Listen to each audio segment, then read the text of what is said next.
Hey, welcome back to Sitting with Ashley. I'm Ashley. This is a collective convo. I know we haven't done one in a while.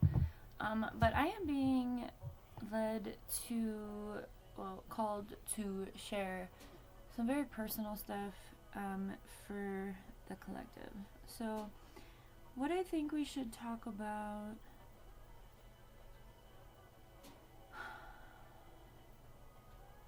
Okay, I'm getting a few different topics. I'm getting unleashing our inner goddess. I'm getting the treatment of women, and I'm getting sexuality and sensuality within all of that.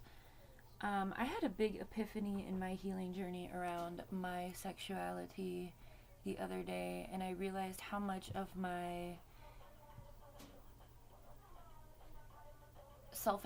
like, I'm a very sexual person, but I've been celibate for like 6 years. And before that, I wouldn't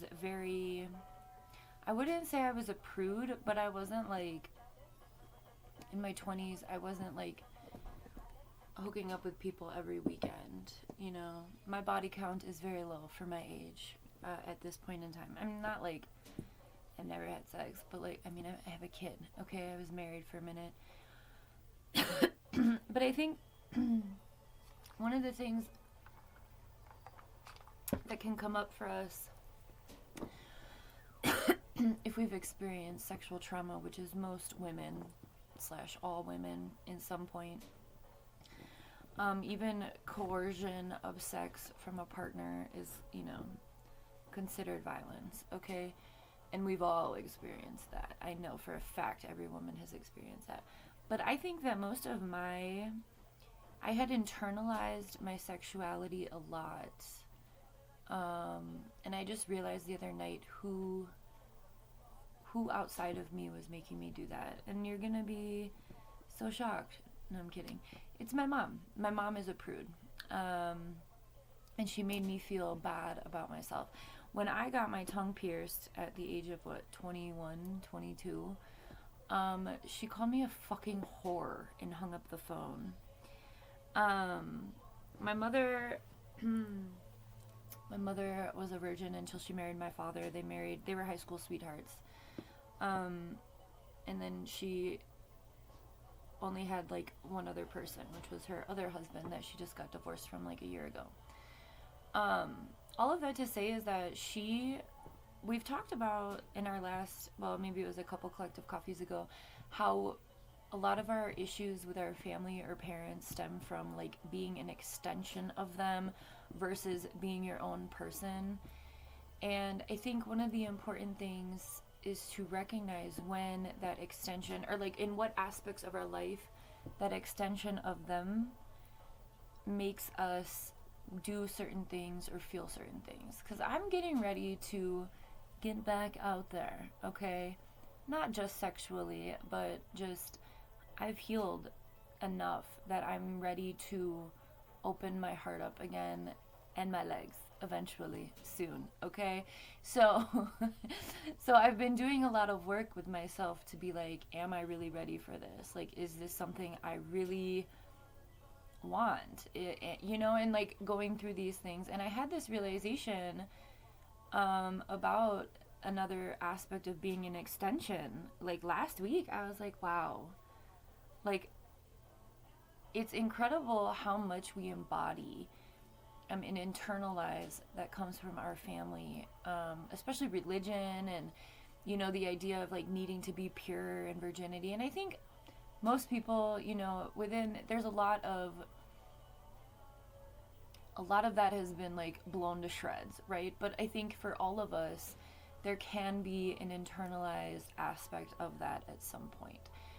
And so what I want to say about treatment of women and our sexuality and sensuality, and thank you for holding space and listening to my experience with this, because it's just like, when I was in my 20s, I was like very excited about sex, and having someone call you a fucking whore. I mean, my tongue getting pierced and sex were, that wasn't even, there was no relationship there. It was just her preconceived notions of what that meant. Like I was going to be sucking a lot of dick. No, I just wanted my tongue pierced. Like, I liked the way it looked. yes, okay, enough. It's been a while. Anyway, uh, um, when we embrace our sensuality, uh, as women, men as well, I think men who actually love women, um, I'm not, I'm keeping this a little hetero. I mean, I'm, poly, whatever. All of that is cool. But I think I'm talking about people who have, like, I don't know, maybe it's also within sexuality, because I know I'm bisexual, but I'm also pansexual, and I'm also sapiosexual and demisexual.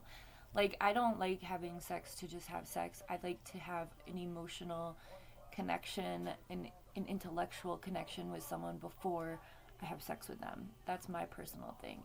But in regards to who I'm having sex with, it doesn't matter. It doesn't matter what color you are, it doesn't matter what parts you have.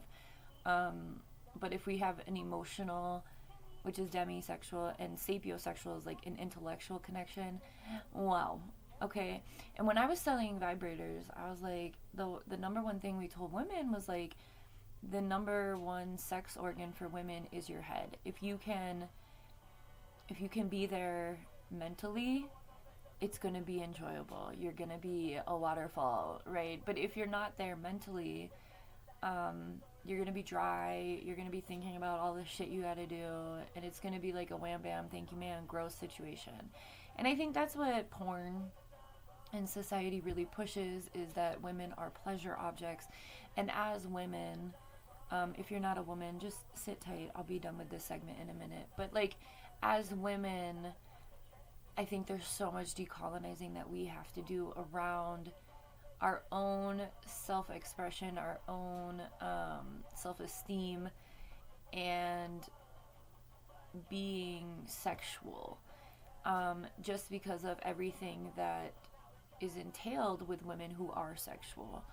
And we're all sexual beings, right? Like, who doesn't enjoy orgasms? Okay, just because you're a woman and you're having sex doesn't mean you're gonna have an orgasm, because men are dumb. But yeah, so I think, oh wow, I'm getting naked. I think some of the things that we can really think about when it comes to sexuality and sensuality is embracing ourselves in that aspect without shame. And I think that's what this thing that happened because I'm celibate by obligation. I'm not, and by choice, but like, I'm not like a nun, I'm not trying to be some like godly walking untouchable force. Like, I want to be touched sometimes. Oh god, maybe I'm not ready. Anyway, there's been a lot coming out about sex, about babies, about this energy, and I don't know what it is, but the collective is feeling very sexual, which is great, right? And so I think that if you are someone, I think embracing ourselves, our desires, without shame is a great place to start. And I think, like, I've recently bought lingerie and robes. As you know, you can see that I'm wearing a mermaid bikini top right now that has these pearls on it, and it's just making me feel so goddamn fucking sensual and excited. And like, I don't have anyone in my life that I'm ready to fuck, but I'm becoming open to it, and it's something that I didn't really think I would get back to feeling. So if this is your process, or even if you are someone who is, sexually active, or, you never stopped, I don't know. There's a lot coming through about sex right now. There's a lot coming through about connection on that level. And I want to encourage everyone to just be as honoring to yourself as possible. Again, I saw this TikTok the other day of this woman, and she was like, men don't care about these things. And it was really healing to so many women in the comments, because I think a lot of the times we get so, women have seen porn, we watched porn, we understand what porn entails, we understand what it's teaching folks, we understand the ways in which women are seen in a certain light in that porn, right? So I think being true to yourself, because I know I went through a period of my life in my late 20s that I was like, oh, I can be a porn star, right? That's not what I wanted. And I think that's the most important thing. What is it that you want? What is it that you desire? And honoring yourself in that, and allowing yourself to be open to that. And kind of what I'm doing in this process is like the emotional pain that I felt when I was pregnant with infidelity was very deep. But I don't want to carry that anymore, and I don't want to fucking like not have experiences with others because of that. Like, I'm over it at this point. But for a long time I wasn't. Like, it took me like almost 2.5 years after leaving my marriage to even start like touching myself. Like, it was a very painful thing that I went through. And I think a lot of women, especially if we have experienced rape, it can go one of, a couple ways. If we experience rape, or if we experience sexual assault or violence, we can get hypersexualized, where it's like, okay, well, this is all I am, this is all I'm worth. Might as well just, grit my teeth and get through it. And a lot of women do that. A lot of women do that. A lot of women in marriages do that. I had a friend who was married to a man who always wanted anal, and she fucking hated it and did it anyway. And that is, I don't think we should do things we don't want to do. I think we should get to a place where we feel open enough and able to have conversations with our sexual partners, which I think like the non-binary community and the polyamorous community, my friend is poly, and I was talking to them a couple weeks ago because I'm like, I'm thinking about getting back out there, but like I feel so like not ready. And so we were talking, because I'm like, you have like all these sexual partners, like how do you guys stay safe? Like, how do you guys communicate? And the communication that my friend told me about was like superb. Like, there's constant communication about feelings, about boundaries, about other partners, about, if an illness of any sort, STI, STD, were to come up, the communication train within those relationships is so fucking healthy. And it's so fascinating because monogamous and heterosexuality, like, those conversations don't exist. And in fact, there's like this knowing amongst there's this hidden knowledge, there's this hidden aspect, like there's secrets, there's other desires that aren't being voiced, there's maybe sexualities that's not being, like maybe someone's really gay and they're just pretending to be straight, things like that within those norms. And I think so much of that, myself included within that, with my prudeness, I'm not a prude, but I have a kid, I don't have time to have sex honestly right now. I'd like to make that time though. Anyway, I think when we start to heal ourselves and really, really look into, things that we've fetishized, and being honest about our, like, sexuality and the things that we desire and the things that we want versus, why we're doing this. Is it just because, like, this is what we've been told we need to do, or, like, and yesterday I was really upset with the high schoolers, and I'm feeling like what probably happened, instead of one person taking all of them, was like everybody took a handful, and that feels a lot better. The thing that I was really mad about is because I have candy out there and someone littered a candy wrapper. So if you watched the reading last night about going through shit, I know I was like really, really gross in that expression, and I really reflected on that, because I think I'm like, am I bitter because I haven't had sex and everyone else is having sex? I'm like, what's going on here? Like, why am I so pissed about this? So all that to say is, needless to say, I will be putting everything out today and providing these kids with what they need. It's not my place. And I think that was like internalized whiteness as well, and like my own, I don't know, embedded bullshit. So anyway, moving on. We're not doing that. I think all of those things are to be considered when we are sexual active. Remember, sex is like a really powerful tool to use in changing vibration. It's not just a physical feeling. If you if you can be honest and open with the person that you're having sex with and yourself, and if you're celibate, then you're, you know, the only person you're having sex with.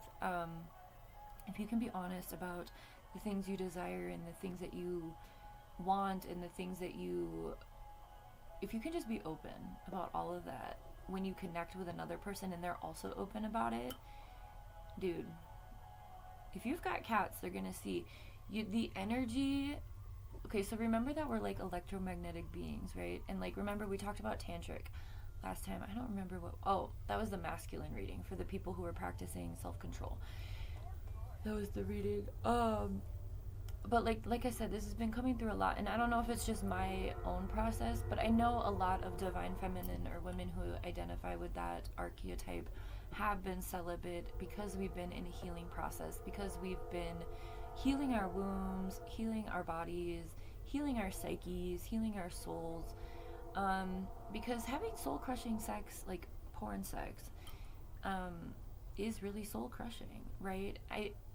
I got to a point in my marriage when I attributed the word wife with the acronym of woman I fuck every day. And it's like, I just feel like I'm an outlet. Like, you know, it got to that point, and, you know, that's why I'm been so resistant about being in relationships or having sex, because my distaste for that version of me putting up with shit was gross. And then as soon as I could leave my marriage, I did. I was like, I'm done with this. But yeah, I think there's a lot of acronyms for wife, and I think that woman I fuck every day is not a good one. Woman I follow every day, or woman I, you know, there's a lot, but that's what it started to feel like. So if you're a woman and you're married and you feel like that, totally understand. And I think the thing is that up until maybe a decade, women didn't talk about this shit. This shit was under wraps. It was like, because I remember when I got married, and I said to my mom, I'm like, why didn't anyone in my like lineage, why didn't any of you tell me how dumb men were? Like, I had no idea, like the weaponized incompetence, the, you know, blatant disrespect, like that was all hush hush. And I covered that a little bit when I was talking about the blowing the whistle in the white, what was it, suburbia or something, how women submit to their husband. They're fucking dumb. And so I was like, you know, I was in an interracial relationship, but I was still like, why didn't anyone tell me that as a woman this was going to be what was expected of me, that I was going to be like becoming a mother to a grown-ass man. Like, I wanted a partner. I wanted someone to like stand beside me, not stand in front of me, and like you know, I didn't want to be a wife. I wanted a partner. And that's not what that was for me. And so, and that very much affected my sex life, because who wants to have sex with someone that they're mothering, right? And I think a lot of women go through this. But it feels really good to get this out. I think that I'm not quite there, but I want to get there soon. But I think recognizing the things that like religion or our families have placed on us about, you know, our sexuality, and a lot of people go through this with coming out of the closet or admitting their sexuality, and it's such a stigmatized thing, and it's so unnecessary, because again, we all want sex. And I think the cats have really helped me with this, especially in this breeding season, because the way that these girls just like in the middle of the fucking everywhere just bend down and they're like, I'm ready for it, right? When they're in heat, you know, I'm learning a lot about what's normal for desire versus what I was told was okay and what's not okay. And I think I really was very connected to my sexuality in my 20s, and then I got married, and I just shared what that was like, and now I'm, you know, I'm getting ready to get back out there, but it's a very different game. You know, I have a very woman body. I have a mom bod, you know? I didn't have a mom bod in my 20s. I looked like a fucking porn star. I But that's the thing, is like I was so hot that like I didn't even think I used that to my ability as much as I could have. I look back on pictures and I was like, damn, I was fucking hot. What was I doing? It's like I never dated. You know, I had one night stands, and not even a lot of them. I was just like, this is what society's telling me I should be into. You know, I'm a hopeless romantic. Like I said, I want someone on my level. I want an equal. I want someone with a equal libido. Like, I want us to like have no shame. I think I am monogamous. I don't think I would be good with poly because I'm a very jealous person. And I, like I said, I'm just a hopeless romantic. I believe in finding the one, you know? And the one that I chose was not the one. And that doesn't mean I'm ready to like be open to all of these ones, but I think there's this saying about how people they have like 3 great loves of their life, and I'm on my 3rd, and the 3rd is the one that's supposed to last. And I'm there, and I'm not ready. I'm getting ready to be in that space. And I wanted to share, because I think there's just so much bullshit around sex, and it's just a constant decolonizing. It's a constant decolonizing. For me, I mean, I think it should be for everyone. And like I said, the gender non-conforming or gender queer folks have really helped with my understanding of this, and just the